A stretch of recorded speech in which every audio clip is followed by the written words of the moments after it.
একটি সুইচ ও একটি 2 pin socket দিয়ে এইভাবে যদি একটি এক্সটেনশন বোর্ড তৈরি করে নিতে পারেন, তাহলে এটি দিয়ে ফ্যান চার্জ দিতে, ফ্যান চালাতে, মোবাইল চার্জ দিতে অথবা দূরে কোথাও লাইট জ্বালাতে ব্যবহার করতে পারেন।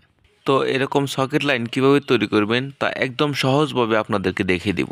তার জন্য ভিডিওটি অবশ্যই শেষ পর্যন্ত দেখবেন। এরকম সকেট লাইন তৈরি করার জন্য প্রয়োজন হবে এরকম একটি বক্স, আর প্রয়োজন হবে এরকম 2 ঘাটের একটি বোর্ড, আর নিব একটি 2 পিন সকেট এবং একটি সুইচ। প্রথমে আমরা এই সুইচটি ফিটিং করে নিব। ফিটিং করে নেওয়ার আগে এখানে সুইচে দেখতে পাচ্ছেন এখানে বেশি জায়গা খালি আছে, এটা আমরা নিচের দিকে করে ফিটিং করে দেব। তারপর বোর্ডের বাম পাশে আমরা এই সকেটটি ফিটিং করে দেব। এখানে উপরে লেখা আছে এসি, এটা উপরের দিকে রেখে আমরা এখানে ফিটিং করে দেব। তারপর আমরা সুইচটি উল্টিয়ে নিয়ে এভাবে নিচে যে স্ক্রুগুলো আছে স্ক্রুগুলোকেও ভালো করে লাগিয়ে টাইট করে দেব।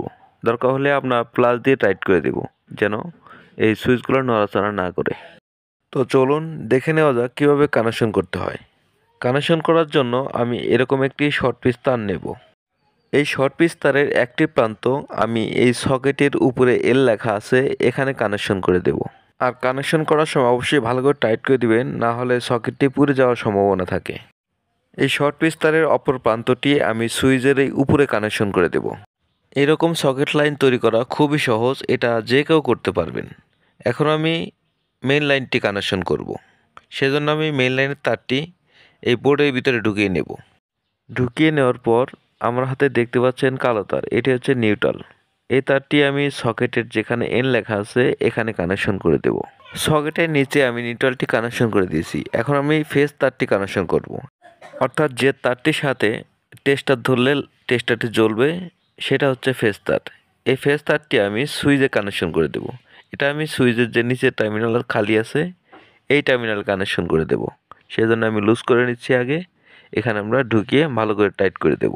সুইচ এবং সকেট কানেকশন কমপ্লিট। এখন আমি বক্সটি লাগিয়ে দেব। বোর্ডটি ফিটিং করার পর এই বোর্ডে আমি 220 ভোল্ট সাপ্লাই দিয়ে দেব।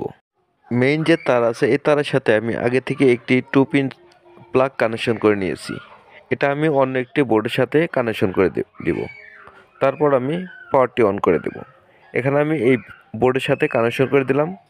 এখন আমি সুইচটি অন করে দিচ্ছি। এখন সুইচটি অন করার সাথে সাথে এই সকেটে পাওয়ার চলে আসছে। এখানে দেখতে পাচ্ছেন এখানে টেস্টারটি জ্বলছে। এখন যদি আপনি এখান থেকে সুইচটি অফ করে দেন তাহলে লাইনটি অফ হয়ে যাবে এবং আবার অন করলে আবার লাইনটি চলে আসবে।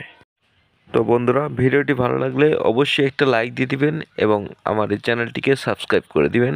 সবাই ভালো থাকবেন, সুস্থ থাকবেন। আসসালামু আলাইকুম।